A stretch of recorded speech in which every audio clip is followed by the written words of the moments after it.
Эфирибизди улантабыз, урматтуу телекөрүүчүлөр. Дагы бир жолу кутмандыңыздар менен бизде бүгүн биз мода тууралуу сүйлөшүп аткан учурубуз. Аңча биздин студиябызда коногубуз бар. Тааныштыралы. Мода темасына бир аз алсак окшойбуз. Анткени бүгүн 1-февраль бүткүл дүйнөлүк хиджаб күнү экен. Тактап айтканда, жоолукчан кыздардын жана айымдардын күнү. Дал ушул жоолукчан, жоолук жөнүндө айтып бере турган жаш кызыбыз бар студиябызда. Айгерим Алимбекова. Саламатсызбы, Айгерим? Студиябызга кош келиңиз. Рахмат. Кутмандыңыз менен. Манаңыз жакшы? Жакшы. Жакшы. Бул жакта жаалар эмнеге турат деп телекөрүүчүлөр таң калып аткан болсо, Айгерим жаачы, жаачы. Кадимкидей эле. Анан Айгерим, бүгүн ушул бүткүл дүйнөлүк хиджаб күнү деп атпайлы, бул күндүн ушинтип аталып калышынын себеби көпчүлүк өлкөлөрдө жоолук салынган кыздардын, айымдардын көбөйүшүнө байланыштуу экен да. Ошол эле Европа мамлекеттеринде болобу, Орусияда болобу, мусулман айымдары жоолук салынган көбөйүп жаткан себеби экен.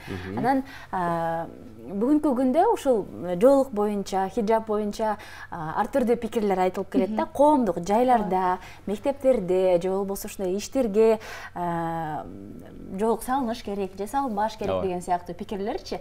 Анан сиз буга кандай токтолосуз? Башында мен да жоолук салынганда ушундай стереотиптер бар болчу. Эл эмне дейт? Жоолук салынган кыздарды туура эмес деп ойлошот деген пикирлер, ойлор, сөздөр бар болчу. Бирок Кудайга шүгүр, мен ал стереотиптерди жок кылдым. Ошондуктан өзүм бул чечимге келдим. Бул жоолук салынуу деген бул тоскоолдук эмес, тескерисинче бул кандай десем, мотивация берген нерсе деп айтсам болот. Эмне максат менен жоолук салындыңыз? Туруп туруп эле жоолук салынып калдыңыз да? Жок, эми кичинекей кезибизде намаз окучубуз да бизчи. Анан бул нерсе убагы менен келет экен. Анан өзүм эле колдорду көрсөткөндөн уялып калат экенсиң, өзүнөн өзү болуп эле ушинтип салынып калдым да. Анан мага мындай улуттук колориттүү кийимдерди аралаштырып кийген жагат. Мындай кара эмес, кыргызча, ушундай жагат да. Жакшы экен. Анан жоолук салынган жаачы кыздарды дайым эле кездештире бербейсиң да, Айгерим? Жанын колуңузга кантип кармап калдыңыз? Жаны деген буйруса 1 жыл болду. Анан бул динде сүннөт деп аталат да. Бул орусча айтканда приветствуется, жааткан, суда сүзгөн, аттын үстүндө жүргөн мындай жакшы көрүнүш да. Анан ошондуктан биринчиден патриоттук сезим болду го дейм. Анан экинчиден ушул сооп алалы деп ушул нерсе спортко келип калдым. Жааткан соопко кирет турбайбы? Ооба, сооп болот, ооба. Ошондуктан бүт чын жүрөгүм менен берилдим да бул спорткочу. Анан азыркы тапта аттын үстүндө өздөш тураткан кез. Кандай иш-чараларга катыштыңыз ушул жааты боюнча?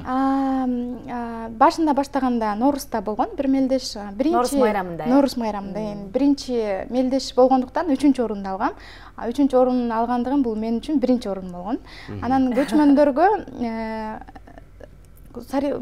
мелдешке эмес, мындай выступительный шоу болду да, орусча айтканда. Ошонусуна катыштык. Бул да бир чоң ийгилик мен үчүн, жетишкендик деп эсептейм. Канча жашыңызда алдыңыз колуңузга? Ой, былтыр 1,5 жыл болуп калды го. Аз эле болуп калды. Кыйын болдубу өздөштүргөн? Башында 1 ай 2 ай кыйын. Себеби дегенде бул деген азыр 38 фунт деп аталат да. 38ди 2ге бөлөсүн, ошондо биз 17 килограмм деп тартабыз да. 17 килограмм. 17 килограмм. Жанын өзү эле 17 килограмм ошондо. Жок, тарткан эле. Тарткан. Салмакты тартаттырбайсыз да, моундай тартканда 17 килограмм болот, Ошондо колдор күчтүү да болуш керек турбайбы? Атайын машыгасызбы, билбейм, спорт менен күчтүү болуш үчүн. Отжимание кылыш керек дейт, эми кээде кылабыз, кээде кылбайбыз дегенде колго күч керек да чынында. Анан колдор канабаш үчүн мондойлорду кийип алабыз. Канап да кетиши мүмкүн да. Канайт да. Бир аз катуу турбайбы, муну тарткандай? Могул жааны карап турсак, жыгачтан жасалганбы бул, жыгачтан? Кайындан жасалат деп айтат. Буну биз деген Каяктан жасаткансыз? Украинадан заказ кылдык. Украинадан. Баасы канча турат мунун? 20 000 сом. 20 000 сом турат. Чынында кымбат спорт да. Себеби дегенде бул жээлердин өздөрү эле 300 сом, 500 сом ар кандай да. Буну мен өзүм тренерим жасаган, Кыргызстанда жасалган. Бунда өзүнүн техникасы бар болуш керек, жасаган боюнча. Бул жакта чындап эле темиркен бул жак. Ушту экен, жезкен. Ушундай кымбат спорт. Ушул спорттун эми бул баягы жакшы көрүнүшкөн деп атпайбызбы? Ислам дининде да жакшы көрүнүшкөн деп, анан өзүңүзгө дагы мындай жеке пайдаларын көрө алдыңызбы? Кандай пайдасы? Албетте, бул деген аңлоого чыгасызбы? Жок, чыкпайм. Көзгө пайдалуу. Көздү курчутат демек. Курчутат, ооба. Зренияга жакшы да, мындай орусча айтканда. Анан концентрация деп коебуз го, мындай мишенди мээлегенде аябай эме болуш керек да. Жаны мындай унчукпай жүргөн кишилер болот го, ошондой кишилер жакшатат. Себеби дегенде алар эл менен сүйлөшпөйт, энергиясын кетирбейт да. Ооба, концентрация. Журналисттер такыр эле ата албайт болушубуз керек анда. Аябай көп сүйлөйбүз да бизчи. Балким болушу. Сен атып көрдүң беле жа? Мен кичине кезимде баягы жан жасап алып ойноп көргөм, бирок моундай профессионалдуу жа атып көргөн эмесмин чындыгында. Бирок атып көргүм келет. Бизде Чынара, Аида деген мамлекеттик циркте иштеген кыздар бар эмеспи? Ат үстүндө жүрүп, анан буту менен да жа аткандар. Аида эжеси. Алар менен жолугуп таанышып. Аида эженин менин тренерибиз бир. Самат Байке деген. Экөөбүз чогуу машыгабыз. Жакшы, бут менен атайын деген ойлор жок? Жок. Эми Аида же циркта чоңоюп калган кыз, ошондуктан ал профессионал да. Биз ата албайбыз уже кеч бут менен. Түшүнүктүү. Биз хиджаб ушул жолук темасына кайтып келсек да кайрачы, анан бүгүнкү күндө баягы коомдо ар кандай пикир жаралып атпайбы? Кээде жолук салыныш керек десе салынбаш керек дегендер бар. Жөн эле жүрө берсе болот депчи, анан намаз окуганда эле жолук салыныш керек деген баягы түшүнүктөр бар. Негизи эле бул жолук деп эмне үчүн салыныш керек?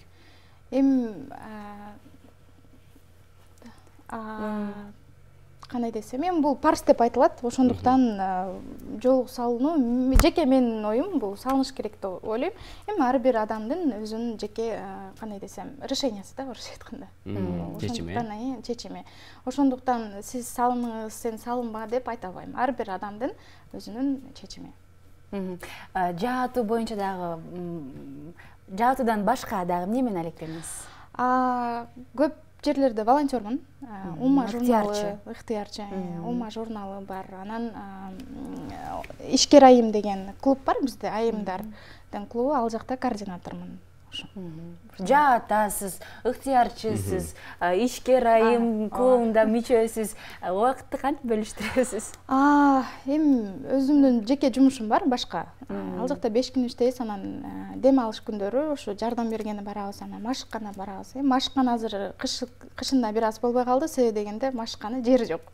Ошондуктан эми коомдук иш-чараларга активдүү катышканга аракет кылам. Себеби дегенде анан жолукчан болуп, анан жакшы окуп, жакшы иштеп, анан активдүү болгон нерсе бул башкаларга жакшы таасирин тийгизсе, мен үчүн бул чоң жеңиш деп ойлойм. Башкаларга да мотивация берет. Берет го дейм. Себеби дегенде мен башка кыздарды көрүп жүргөм, ошолордон мен себеби деген жолукчан кыздар активдүү катышса болот турбайбы деген менде ой жүгүртүүлөр өзгөрдү да. Ошондуктан бул эң жакшы нерсе.